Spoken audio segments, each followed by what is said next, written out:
মমতাদি এবং অভিষেক এদের নজরে ছাড়া, এদের জ্ঞানের বাইরে, এদের অজান্তে এই ধরনের দুর্নীতি চলতে পারে না। আপনি বলছেন যে এই যে লাগাম ছাড়া দুর্নীতি, প্রাতিষ্ঠানিক দুর্নীতি, এগুলো সবই মমতা বন্দ্যোপাধ্যায়, অভিষেক বন্দ্যোপাধ্যায় জ্ঞানত হয়েছে।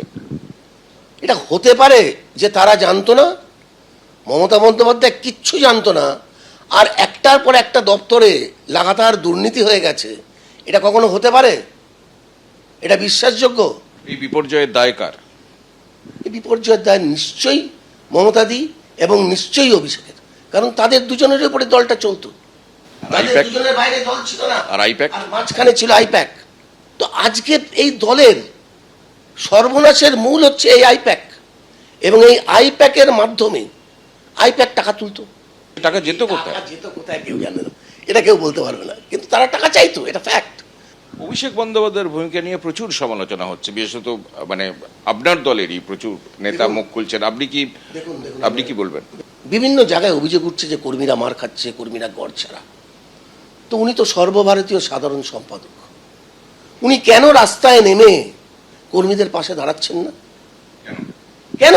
সেটা ওনাকে বলতে হবে কেন দাঁড়াচ্ছেন না। তার কারণটা হচ্ছে মেরুদণ্ড, ওনার মেরুদণ্ডটা ভেঙে গেছে। মানুষের যখন মোরাল ব্রেকডাউন হয়ে যায় তখন এই অবস্থা হয়। আজকে দিশাহারা হয়ে গেছে। যা যেভাবে বালির বাঁধের মতো মানে একের পর এক বক্তব্য, এবং আপনারও বক্তব্য আমি শুনছি, মানে তা থেকে এই দল অটুট থাকবে আগামী দিনে? প্রশ্নই নেই কোনো, টুকরো টুকরো হয়ে যাবে। আমার যা ধারণা, কিছু চলে যাবে কংগ্রেসে, কিছু লোক চলে যাবে বিজেপিতে, কিছু লোক চলে যাবে সিপিএমে, আর ওই সাইনবোর্ড হয়ে থাকবে। যেটা আমরা আগে বলতাম না, কংগ্রেস সাইনবোর্ড হয়ে গেছে, সিপিএম সাইনবোর্ড হয়ে গেছে, এটাই হবে তৃণমূল।